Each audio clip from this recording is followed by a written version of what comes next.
If you were to take a massive supercomputer, right, and just feed it, I don't know, 10,000 hours of native English conversation, Oh, wow. That's a lot of data. right, just raw, unfiltered audio, but people talking in coffee shops, boardrooms, pubs, living rooms, all of it. Mm-hmm. And then you ask that computer to identify the single most important word in the entire language, you'd probably expect it to spit out something profound. Yeah, you'd think it would be some complex, multi-syllable word that, perfectly captures the human experience. Exactly. But it wouldn't. The computer would actually spit out this tiny, unassuming, three-letter word. Just 3 letters. Yeah, a word that completely dominates the transcript of our daily lives. I mean, Right. it replaces your high-end vocabulary. It changes its meaning entirely based on, well, what room you're standing in. Right, and if you aren't using it, you honestly probably sound like a time traveler from an 18th century novel. It is the invisible engine of the English language. And what is so endlessly fascinating to me as someone who studies how we communicate is the psychological barrier this tiny word creates for learners. Oh, absolutely. I see it all the time with brilliant, highly educated professionals. I mean, people who manage millions of dollars or write complex Yeah. software. Literal geniuses. Yeah, and they completely freeze up in a casual conversation because they're desperately scanning their mental dictionary for a precise formal verb. While the native speaker across from them is just, using this one universal tool to describe absolutely everything. Exactly, and that is exactly the phenomenon we are tackling in today's deep dive. So welcome, and I'm talking directly to you listening right now. We know you know that feeling. You've got the vocabulary in your head, right? You've studied the textbooks, you've memorized the flashcards, you probably write these beautifully structured emails. Oh, yeah, perfect grammar in an email. Mm-hmm. But then you're standing at a real-world cash register or trying to jump into a fast-paced meeting, and that precision just falls apart. You experience what we might call linguistic imposter syndrome. You translate a thought perfectly from your native language, say it out loud, and instead of sounding natural... Sound robotic, Yeah. stiff, just overly academic. Right. Because the cognitive load of real-time translation is immense. When you're trying to retrieve the exact word for acquire or recover or transform... You're burning mental energy that should really be spent on actually connecting with the person you're talking to. Exactly. And that gap, that frustrating space between the formal textbook English you were taught and the fast, messy reality of daily conversation, that's what we're bridging today. We're going to deconstruct the verb get, because mastering get is, without exaggeration, the ultimate shortcut to sounding natural, fluid, and confident. But I do want to set the tone right away here. This is not a grammar lecture. We're not going to ask you to memorize long alphabetical lists of phrasal verbs. No, please, we know that simply does not work. It really doesn't. Instead, we're going to look at the physical logic behind the language. Why native speakers are so obsessed with this word, how it physically feels in the mouth. And most importantly, how you can start swapping out your heavy formal vocabulary for something much more comfortable. So to really understand this, I think we have to look at how humans process context. Because in formal writing, we rely on semantic precision. Right. Every word has a strict, narrow definition. But spoken language doesn't operate like that. It relies on pragmatics, the shared environment between the speaker and the listener. And get at is the ultimate pragmatic tool. It's essentially a linguistic chameleon. A chameleon, exactly. It has no fixed color of its own. It entirely absorbs the meaning of the situation surrounding it. Which brings us to the most common scenario where learners trip up. When they use a rigid, formal word instead of letting the context do the work, specifically when talking about acquiring physical objects. That is the perfect place to start. This is the classic textbook trap that catches almost everyone. Let's think about the concept of receiving something. Say, it was your birthday this past weekend. Happy birthday. Right. You had a gathering, friends came over, they gave you things, and on Monday morning, a colleague asks how it went. And your textbook conditioning kicks in? Yep. And you say, I received a wonderful watch for my birthday. Or, checking your phone, you say, I just received a text message from my mother. I hear this constantly. And every time, it feels like someone just walked into a casual Friday office party wearing a 3-piece tuxedo. A tuxedo? That's such a great way to visualize it. Yeah, I mean, receive is a beautiful, necessary word, but it belongs in corporate contracts, legal documents. Formal announcements. We have received your correspondence. Right. The defendant received a summons. When you use it to talk about a text message from your mom, you're applying a level of gravitas that the situation just doesn't warrant. You're putting this massive distance between yourself and the listener. The natural connective phrase is simply, I got. Instead of I received a message, it's I got a message. Instead of I received a watch, it's I got a watch. And when you actually listen to the mechanics of that sentence, I got a message, it is so much faster. It really is. It physically requires less effort from the vocal cords and the jaw. You don't have to navigate those tight E and phi sounds of receive. You just drop the jaw for got. And that economy of physical effort, that speed, is a huge driving force in spoken English. Native speakers are subconsciously always looking for the path of least resistance. Right. Using get speeds up the rhythm of the exchange. It removes the hesitation. You don't have to pause and scan your mental database for the precise verb of acquisition. You just use the universal placeholder. And you trust that the listener understands you didn't steal the text message. You received it. Exactly. So that covers receiving a physical object or a digital message from someone else. But what happens when we introduce money into the equation? Shopping, purchasing, consumerism. This is another area where the tuxedo vocabulary comes out in full force. Oh, completely. I was actually standing in line at a bakery the other day, and the person in front of me, clearly a very proficient English learner, said to the cashier, I would like to purchase a blueberry muffin. Oh, wow.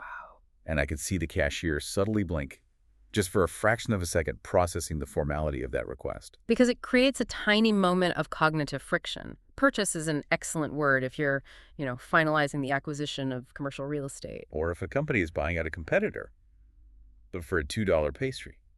It is extraordinarily heavy. In everyday life, when we exchange money for goods, the chameleon verb gets seamlessly shifts its color to mean buy or order. Yes. If you walk into the office wearing a fantastic new jacket, I'm never going to ask, from which retail establishment did you purchase that garment? I would laugh if you asked me that. My brain immediately defaults to, where did you get that jacket? And the response is just as effortless. Oh, I got it at the mall. Or even if we're talking about a massive financial investment, the rule still holds up in casual speech. Right. You wouldn't tell your neighbor I purchased a new vehicle. No, you lean over the fence and say, I got a new car. It perfectly implies the entire financial transaction, signing the papers, handing over the keys. All without needing to specify the exact mechanism of the transaction. And this is absolutely vital for ordering food, isn't it? It is the standard operating procedure for any service counter in the English-speaking world. You do not say, I would like to order a black coffee. You say, can I get a black coffee? Or at a fast food drive-thru, can I get a burger and fries, please? Yeah. The environment, the fact that you're standing in front of a cash register, makes it undeniably clear. It's obvious you're initiating a financial transaction, not just asking if you have the physical ability to hold a burger. Right, exactly. I want to pause right here and dive into a spoken English coaching moment, because knowing the phrase, can I get I, is only half the battle. The other half is how it actually physically sounds when it leaves your mouth. When learners read, can I get a coffee on a page, they see 5 distinct, separate words. And because they want to be understood, they tend to over-articulate. They punch every single syllable. Can I get a coffee?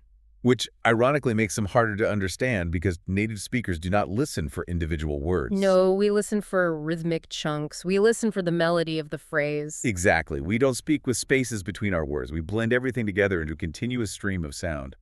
Let's break down the phonetics of this specific request. Okay, let's do it. First, can I links together seamlessly. The N connects directly to the I, so it becomes can I. Can I? But the real magic happens with get I.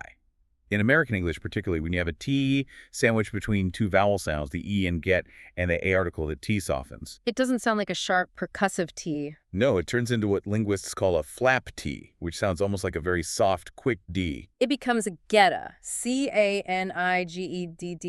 Can I get a? Can I get a coffee? I want you, the listener, to physically try this right now, wherever you are. Whether you're walking the dog, washing the dishes, sitting on a train. Say it out loud. Can I get a? Notice how your tongue just briefly taps the roof of your mouth rather than pressing hard? Can I get a coffee? Can I get a menu? It feels so much more relaxed in the jaw.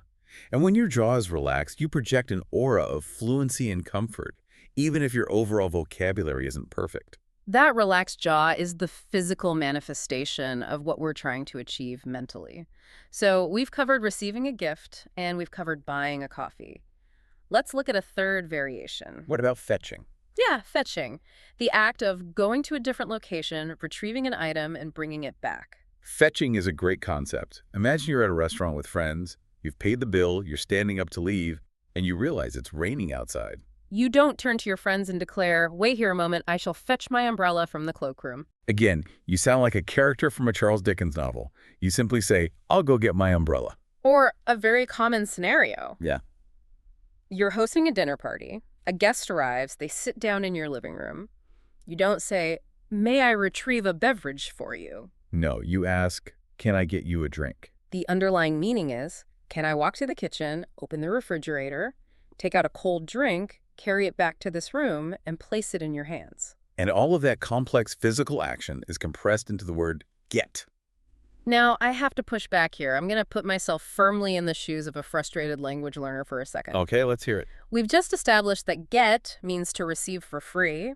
It also means to exchange money and buy. And it also means to physically walk across a room and fetch. Right.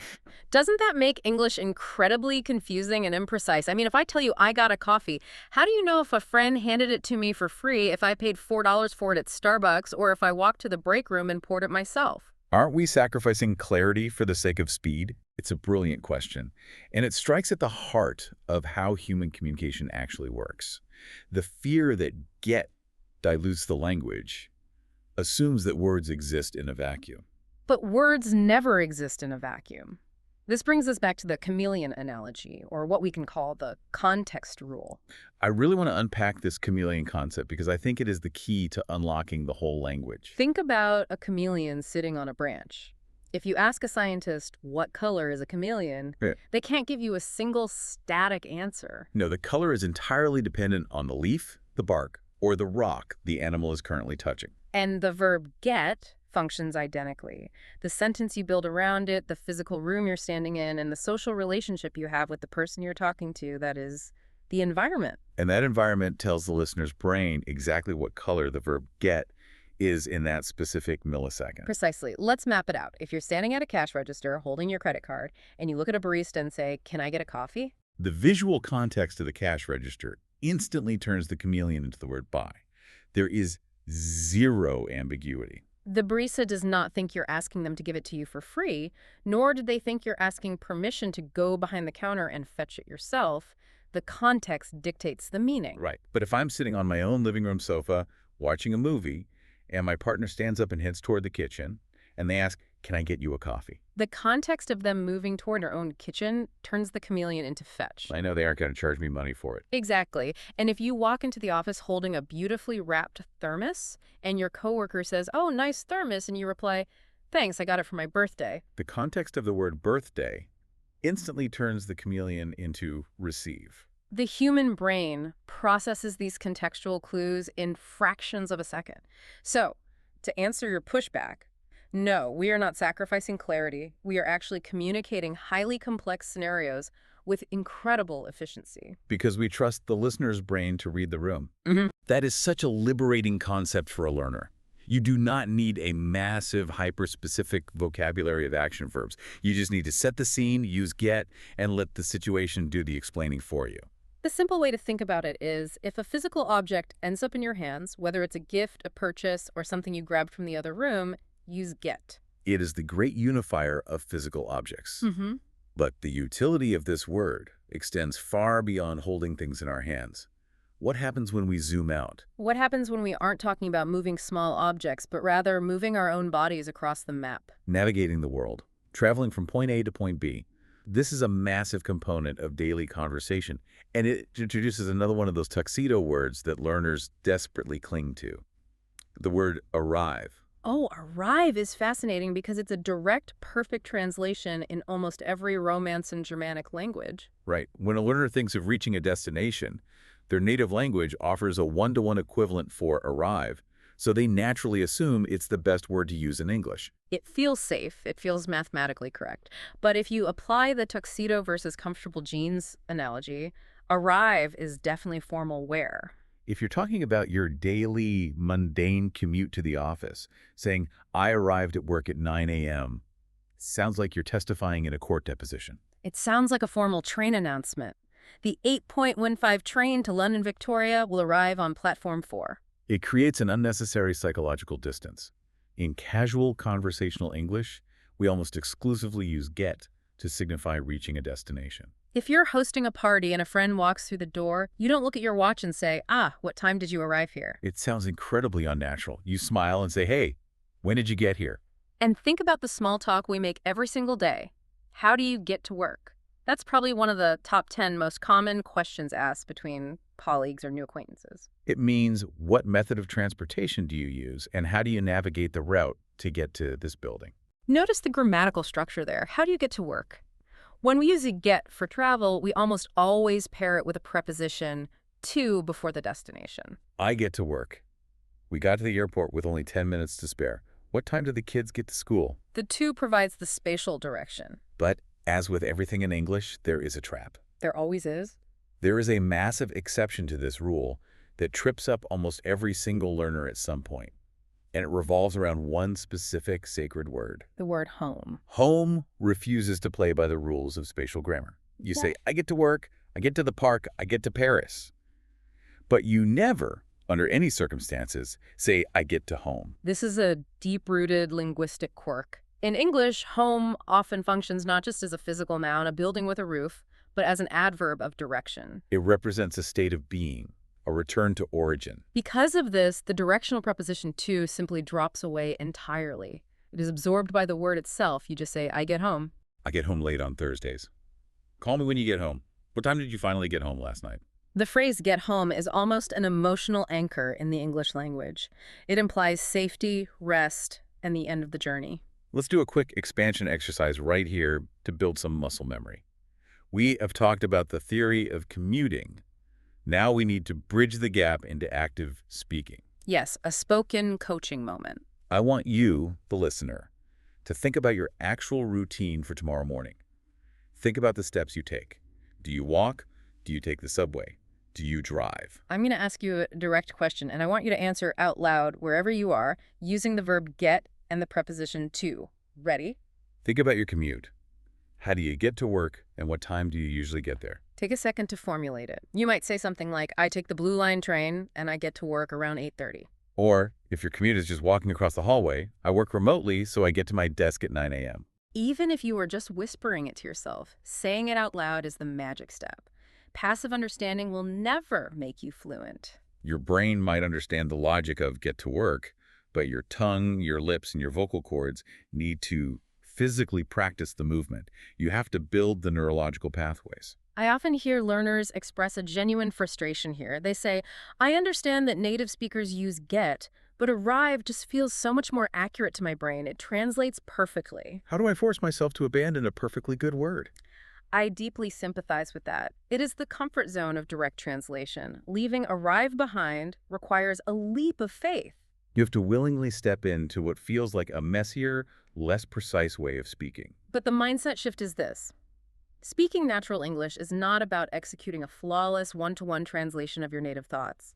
It's about adopting the cultural and linguistic habits of native speakers. And their habit is to wear the comfortable jeans. They prefer efficiency and flow over rigid precision. When you use get to mean arrive, you aren't making a mistake. You're signaling to the listener that you understand the rhythm of their world. That is a profound way to reframe it. You are adopting a cultural habit, not just a grammar rule. Now, we have covered moving objects into our hands, and we have covered moving our physical bodies across a map. But here is where the language gets truly psychological. What happens when we aren't moving through physical space, but moving from one emotional or physical state to another? The chameleon verb evolves again. We're stepping into the realm of changing states, becoming something new. Honestly, if you master this specific application, it's arguably the most powerful use of get in the entire language. Without a doubt. In this context, get essentially means become. It describes the active, ongoing process of a transition. We use it constantly in conjunction with adjectives to describe the human experience. Let's start by looking at our internal feelings. Let's paint a very relatable picture. It's a Tuesday. Typical Tuesday. At 10 a.m., you had a solid breakfast, you're full of energy, you feel fine. But now it's 2 p.m., you've been stuck in back-to-back Zoom meetings, you completely missed your lunch break. And your stomach starts to rumble. You aren't just suddenly magically starving. There is a transition happening. You are in motion. You don't say, I am becoming hungry, which sounds clinical. You say, I'm getting hungry. I love how you phrase that you are in motion. Human cognition processes gradual change like a movie, not a photograph. A photograph is static. It captures the final, absolute result. I am hungry. The state is achieved. But getting is the rolling film. It shows the real-time transition from state A, full, to state B, starving. I'm getting hungry tells the listener that the process has started, but it hasn't peaked yet. It applies to everything we endure throughout the day. Think about working a grueling 12-hour shift. At hour 1, you're fresh. At hour 8, the fatigue starts to set in. You look at your colleague and say, man, I'm really getting tired. Or if you're working in customer service and someone is yelling at you over the phone, you aren't furious yet, but your patience is draining. You are getting angry. It captures the momentum of the emotion. And this concept of a process in motion applies equally to the external environment. We use it constantly to describe the natural world. Weather is the perfect example of gradual change. Think about a late afternoon in November. You look out the window at 4:30 p.m., and the sun is dipping below the horizon. You do not turn to your friend and announce, the environment is becoming dark. You simply say, it's getting dark out. Or if you step outside in a t-shirt and a breeze hits you, it's getting cold. We use get to narrate the slow shifts in our shared reality. It's also the default verb for changes in physical health and personal status. If a friend calls you and they're sick in bed with a terrible fever, the standard empathetic response is, I hope you get better soon. Better is the adjective, the destination. Get is the vehicle that takes them from sick to healthy. They're wishing for the process of healing to begin. Even our daily routines of personal maintenance rely on this. Think about waking up. You are in your pajamas. You need to transition into your work clothes. You don't say, I must apply my garments. You say, I need to get dressed. It's the universally understood process of moving from an unclothed state to a clothed state. Let's do a quick mental upgrade exercise to really cement this. I'm going to play the role of the stiff academic textbook using the word become. I am ready. Throw the textbook at me. I have been staring at this complex spreadsheet for 4 uninterrupted hours, and I'm becoming incredibly tired of this tedious work. I would lean back in my chair, rub my eyes, and say, I've been staring at this spreadsheet for 4 hours, and I'm getting really tired. The ambient temperature of the room is steadily decreasing, therefore it is becoming quite cold in here. It's getting cold in here. Can we turn up the heat? Notice how much lighter that feels in the mouth. It strips away the pretense. It does. And from a psychological standpoint, this is crucial for language learners to understand. If you're at a casual networking event or a pub and you use the word become to describe your feelings, I am becoming thirsty. it inadvertently puts a microscopic wall up between you and the native speaker. It sounds guarded. Academic language is designed to be objective and distant. But conversational English is designed to build rapport. Using get invites people in. It is the linguistic glue that makes you sound approachable, relatable, and human. And here's a massive confidence reminder for everyone listening. When you are using these natural chunks, you do not need to sound perfect to say this well. In fact, a little bit of messiness often sounds more authentic. If you use getting instead of becoming, you will actually sound more like a native speaker, even if your accent is strong. And a huge part of that is the rhythm. Native speakers rarely pronounce the hard G at the end of getting in casual speech. They drop it entirely. The famous drop G. It transforms from getting to gettin'. I'm getting tired, it's getting late, I'm getting hungry. It creates a softer, more rolling rhythm. Now, I'm not saying you should write getting in a corporate email, but when you're speaking, allowing that ending to soften is a hallmark of fluency. It's a brilliant nuance to practice. So to summarize our journey so far, it's getting dark, you're getting tired, and you want to get home. Let's talk about the exact physical vehicles you're going to use to make that journey. Which brings us to the ultimate universal headache for every English learner on the planet. Phrasal verbs. I could practically feel the collective groan of thousands of learners listening right now. Phrasal verbs, the bane of our existence. They really are. You take a perfectly simple, well-behaved verb like get, and you attach a tiny, seemingly innocent preposition to it like in, on, out, over, or through, and suddenly the meaning explodes into something entirely different. It feels like a cruel, chaotic punishment devised by historical grammarians just to torture people trying to learn the language. It certainly appears chaotic at first glance. The traditional way these are taught is through massive alphabetical lists. A teacher hands you a photocopied sheet with 50 get phrasal verbs and tells you to memorize them for a quiz on Friday. That approach is doomed to fail. It relies on rote memorization without context. The secret to mastering phrasal verbs, especially the ones related to transportation, is that they aren't random. They are deeply rooted in physical geometry. There's a strict, undeniable spatial logic to them. Thank goodness for logic. Okay, we need to unpack this geometry because I hear learners mix this up constantly. Oh, all the time. People will confidently say, I walked out of the airport and I got on the taxi. And to a native ear, that paints a hilarious mental image of someone climbing onto the roof of a yellow cab. Just surfing the taxi down the street. Exactly. What is the fundamental difference between get in and get on a vehicle? The core rule relies entirely on the architectural size of the vehicle and the physical posture your body is forced to adopt to enter it. Okay, let's look at get in first. If the vehicle is small, compact, or has a low ceiling, meaning you must physically fold your body, duck your head, crouch, or slide down to enter it, the language uses the preposition in. You are inserting yourself into a container. Okay, so think about a standard sedan car. You cannot walk into a car. You have to open the door, bend your knees, duck your head, and lower your center of gravity to sit in the seat. Because you fold your body, you get in the car. The physical constraint dictates the verb. A taxi. You duck your head. You get in the taxi. Pickup truck. You slide to the cab. Get in the truck. Small space, crouching body equals get in. That makes perfect sense. Yep. So what triggers the transition to get on? If the vehicle is large enough that it has a floor you can step onto and a ceiling high enough that you can stand up completely straight and walk down an aisle, you transition to get on. You're stepping onto a platform. Oh, wow. Visualizing that geometry makes it instantly click. Think about a city bus. When the doors open, you step up onto a flat surface. You can stand perfectly upright, hold a handrail, and walk all the way to the back of the bus. Because you are upright and walking, you get on the bus. Exactly. The ability to stroll is the defining factor. A subway train. You step across the gap, you can stroll down the carriage, get on the train. A commercial airplane. You walk down the jet bridge, step inside, and walk down the aisle to find your seat. Get on the plane. A large ferry or cruise ship. Get on the ship. Now, wait, if I can walk in a bus, I get on it. But what about a helicopter? That's tricky. Let's say I'm living out my James Bond fantasy, right? And I'm taking a helicopter to a private island.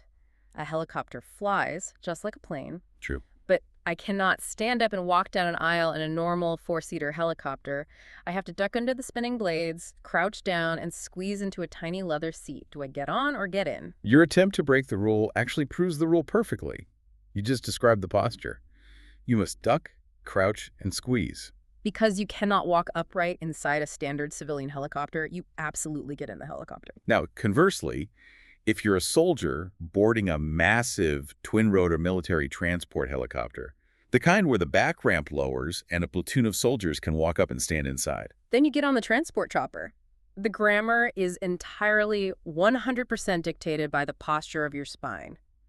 Can you stroll? Get on. Must you crouch? Get in. That is mind-blowing. It's not arbitrary grammar. It's literally human geometry mapping itself onto language. It's about how we physically occupy space. Okay, so we've successfully entered these various vehicles. How do we talk about leaving them? Does the geometry still apply? It applies beautifully because you simply use the direct spatial opposites of the prepositions. The opposite of being in a container is moving out of it. So if you crouch down to get in the car, when you arrive at your destination, you must extract yourself. You get out of the car. Get out of the taxi. Yeah. Get out of the James Bond helicopter. And the spatial opposite of being on a platform is stepping off it. If you walked upright to get on the bus, you must step down to leave it. You get off the bus. You get off the train. You get off the airplane. This visual simulation is such a powerful tool for memory. I want to ask you, the listener, to do an active visualization exercise right now. If it's safe to do so, obviously.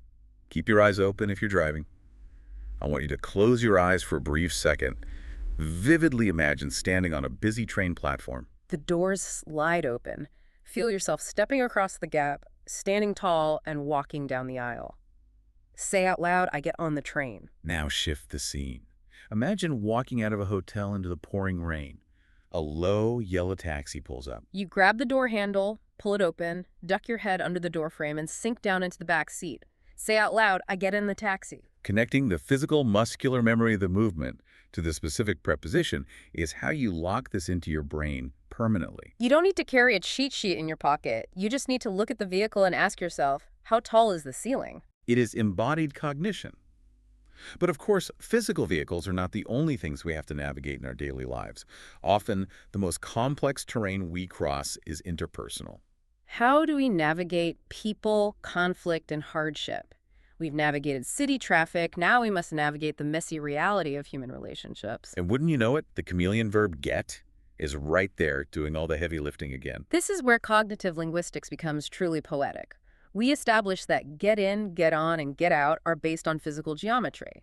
Well, human beings are incredibly visual creatures. We understand abstract concepts like love, conflict, or time by mapping them onto physical spaces.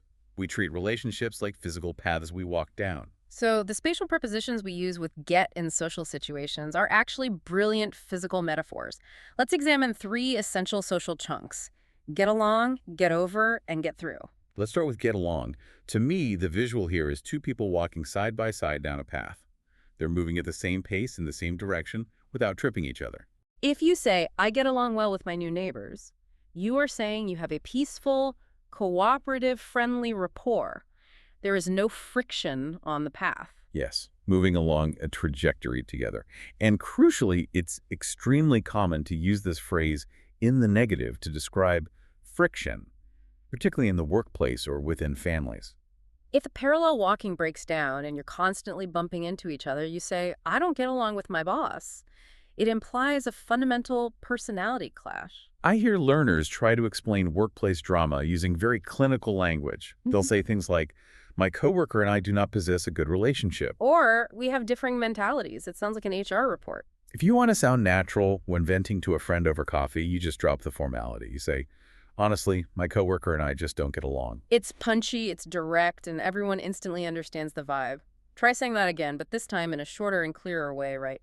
I don't get along with my coworker. Now, what happens when you encounter a major obstacle on that path of life?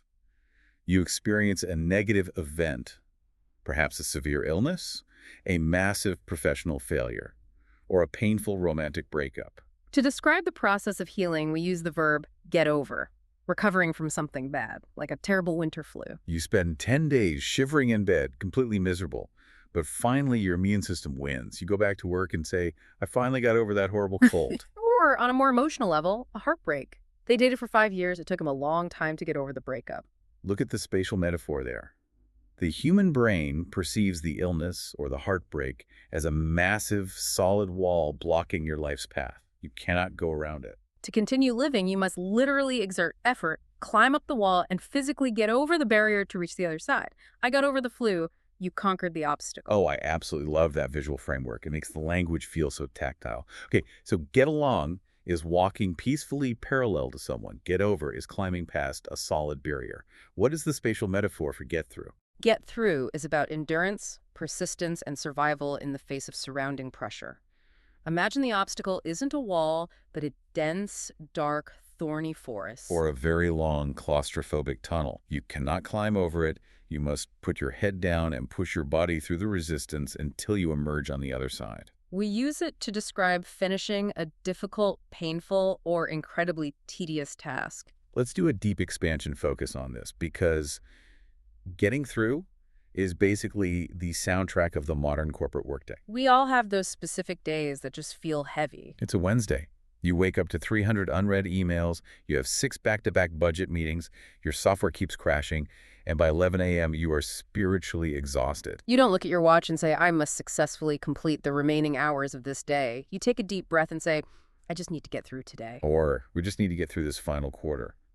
It's an acknowledgement that the process is not enjoyable. It's difficult, it requires stamina, but you are committed to surviving it and coming out the other side intact. I can relate to this so deeply from a language learning perspective, too.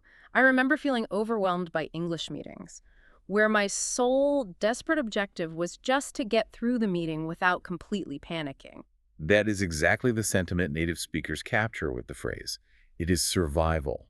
Yeah.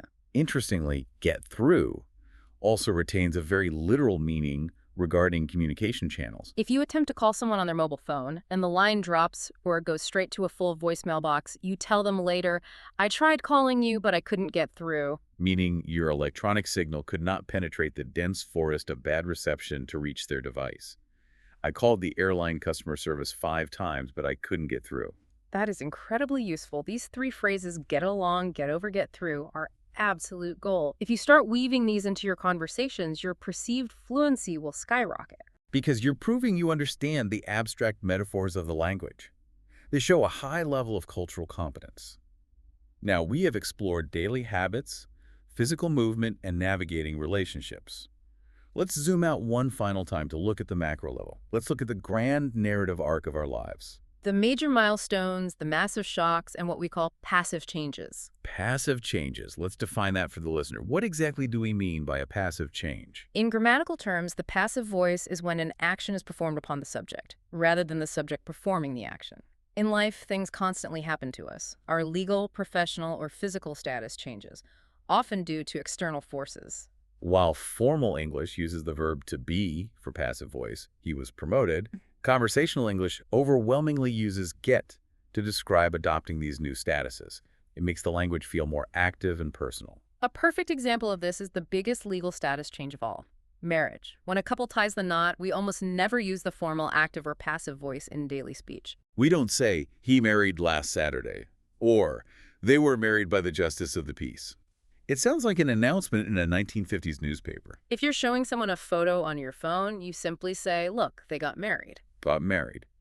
It signifies the exact point of transition from being single to being a legally bound couple.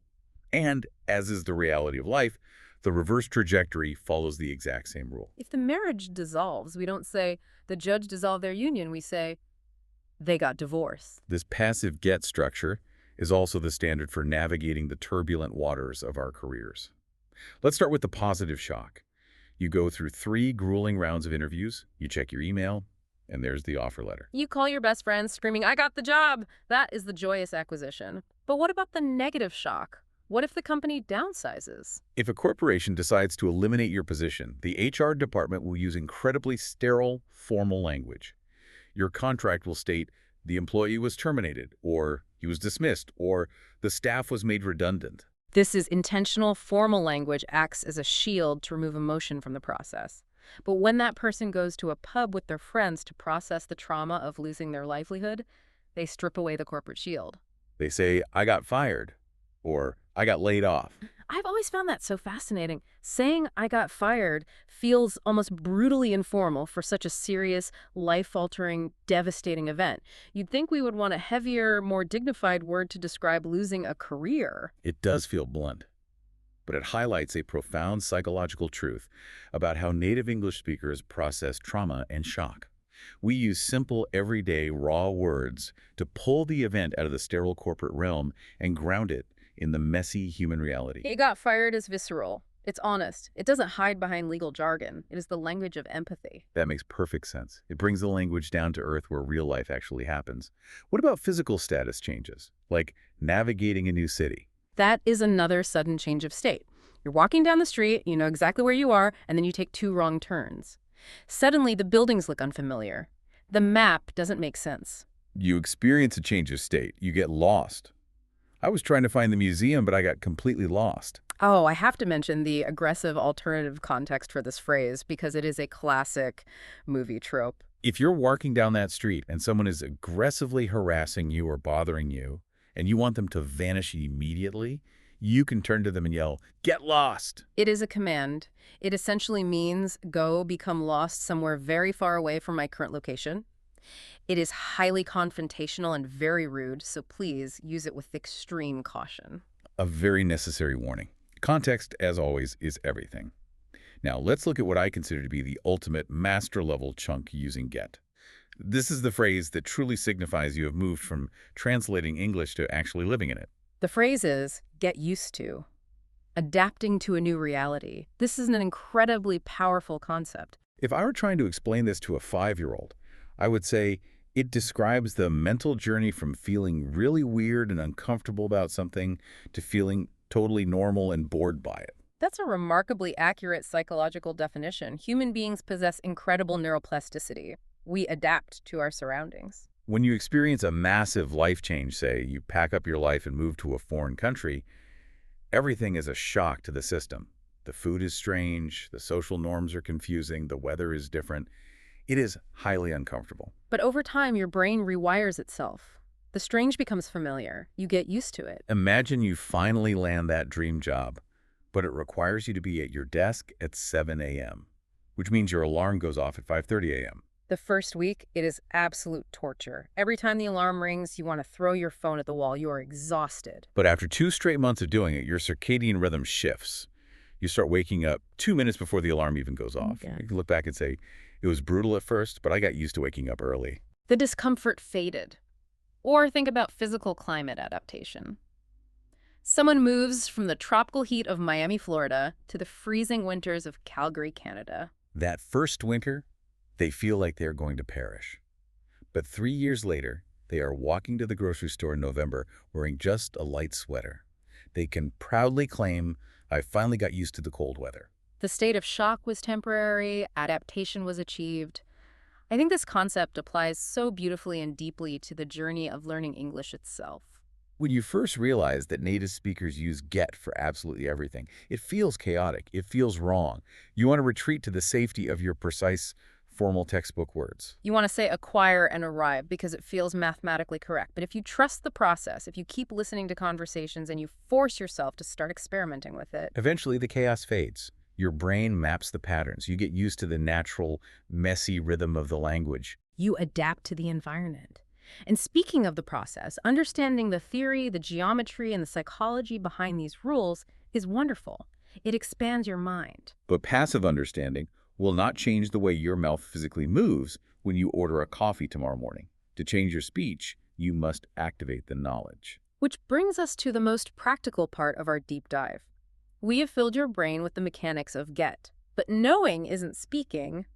You must answer back out loud. We are going to build your muscle memory and your confidence with a very specific step-by-step framework. We call it the 7-Day Speaking Challenge. This is where the real tangible growth happens. We are going to break this down day by day, moving from passive absorption to active creation. Day 1, today. Your only job is to be a sponge. You are likely doing this right now. Listen to this deep dive purely for the overall meaning. Do not stress about taking furious notes. Do not worry about memorizing every preposition. Just let the rhythm of the conversation wash over you. Let your brain subconsciously absorb the concepts of the chameleon and the geometry. Then comes day 2, tomorrow. This is the extraction phase. You will replay this audio, but this time you take out a physical pen and a piece of paper. I want you to actively hunt for the language. Write down 8 useful chunks using get that you hear us say. And I emphasize chunks, not single words. Do not just write get along. Write the full phrase, I don't get along with my boss, or can I get a coffee? You are harvesting context. Day 3 is all about the motor cortex. It is about the physical muscles in your face. Take those 8 sentences you wrote down and shadow them out loud. Shadowing means playing a few seconds of us speaking, hitting pause, and repeating the sentence exactly as we said it. Match the intonation. Match the melody. Match the relaxed jaw. Say, can I get a coffee 10 times in a row until it stops feeling like a foreign language and starts feeling like a physical reflex. Day 4 is the crucial transition to free speaking. Put the notes away. Stand up in your living room or while you are cooking dinner and talk out loud to yourself about your daily routine for 2 uninterrupted minutes. Your only rule is to focus entirely on forcing the verb get into the narrative. Say what time you get up, how you get dressed, how you get to work, when you get hungry for lunch, and what time you finally get home. Day 5. Now, I am not going to lie, this is the scary one, but it is where the biggest breakthroughs happen. Take out your smartphone, open the voice memo app, and hit record. Do that exact same 2-minute routine about your day, recording your own voice. Then, and this is the hard part, listen back to it, confront your ego. Notice where you hesitate. Notice if you accidentally slip back into a tuxedo word like arrive instead of saying get. Hearing your own errors is the fastest way to correct them. Day 6 is about refinement and reduction. Retell that exact same daily routine, but try to make it even simpler. When learners get stuck, it is usually because they're trying to translate a highly complex philosophical thought from their native language. If you got stuck on day 5, smooth it out on day 6. Lower the cognitive load. Use the simplest, most direct English possible to convey the meaning. And finally, day 7, the social test. Have a mini conversation. If you have a friend, a colleague, or a language exchange partner who is also learning English, talk to them. Try to naturally weave in the phrases we discussed. Tell them a story about how you got lost or how you are trying to get over a cold. If you do not have anyone to speak with, stand in front of the bathroom mirror and talk to your reflection. We must emphasize something incredibly important here. Speaking alone in your room is 100% valid, scientifically proven practice. I hear so many learners use geography as an excuse. They say, I can't improve my spoken English because I don't live in London or New York. But your jaw muscles, your vocal cords, and your brain's motor cortex do not know if another human being is listening to you. They only know that they are executing the physical movements of English. Repetition builds the pathway, regardless of your zip code. I love that. And we need to destroy a massive myth right now, the myth of confidence. People think they need to feel confident before they start speaking. They wait for this magical day when they will suddenly feel brave enough to use phrasal verbs. That day never comes. Confidence is a lagging indicator. It is the reward you get after you do the scary thing. You speak awkwardly, you stumble, you realize the world didn't end, and then the confidence blooms. That is the absolute truth. You have to be willing to get through the awkward, messy phase to get to the fluent phase. You have to embrace the friction. Look at us naturally dropping "get through" into the summary.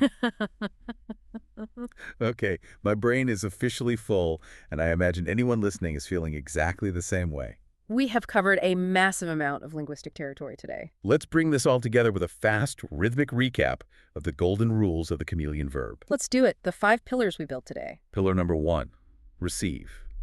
Instead of "I received a wonderful gift," step out of the tuxedo and say, I got a gift. Pillar number 2, buy. Instead of standing at the counter and saying, "I would like to purchase a coffee," relax the jaw and say, Can I get a coffee? Pillar number 3, arrive. Instead of telling your family, "I arrived at my house late," drop the preposition completely and say, I got home. Pillar number 4, become. Instead of narrating your internal state with, "I am becoming hungry," show the process in motion and say, I got hungry or I'm getting hungry. And pillar number 5, the wild geometry of phrasal verbs. Yeah. Navigating vehicles and navigating life. Get in the small spaces, get on the platforms, walk along with your friends, climb over the barriers, and push through the dense forests. Remember that spatial logic maps directly onto the human experience. We have deconstructed this tiny word from every angle, and I want to leave you with one final provocative thought, a little real-world challenge for your next movie night. I am intrigued. What is the challenge? The next time you sit down to watch a Hollywood movie, or maybe you are listening to a long-form interview with a native speaker on YouTube, I want you to change how you listen. Stop agonizing over the big, difficult, 5-syllable academic words. Stop trying to catch every piece of specialized jargon. Instead, actively listen for the word "get." Keep a little tally mark system on a piece of paper or on your phone. Count how many times they use "get" to completely replace a formal verb. I promise you, you will be absolutely shocked at how dominant this one tiny 3-letter word is. It is carrying the entire weight of the conversation. It is everywhere, hiding in plain sight once you know to look for it. It truly is the invisible engine. Once you tune your ears to hear it, you can never unhear it. And more importantly, once you start using it yourself, you will feel the physical relief in your speech. You will never want to go back to dragging those heavy formal verbs into casual conversations. Now the ball is in your court. It is time to take action. Wherever you are listening to this, drop a comment below and practice building your own sentence using a "get" phrasal verb. Make it personal to your life. Tell us how you get to work in the morning, or tell us about a difficult situation you managed to get through, or something strange you recently had to get used to. We want to see you taking these concepts and using them in your own context. And if this deep dive helped you break through a plateau, or helped you understand the psychological mechanics of the language just a little bit better, please make sure to subscribe to English on Mic. Leave a like on this episode so we know to keep analyzing and breaking down these essential shortcuts. The more you engage, the more we understand what you need, and the more we can keep bringing you these blueprints for natural fluency. Remember, English is not just an academic subject to be studied on a whiteboard. It is a living, breathing tool designed to connect you with other human beings. So be kind to yourself.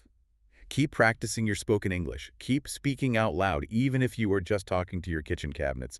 And please, do not be afraid to put away the tuxedo words and put on your comfortable jeans. Thank you so much for giving us your time and joining us on this deep dive today. We will see you in the next one. Keep talking, keep getting better, and we will catch you later.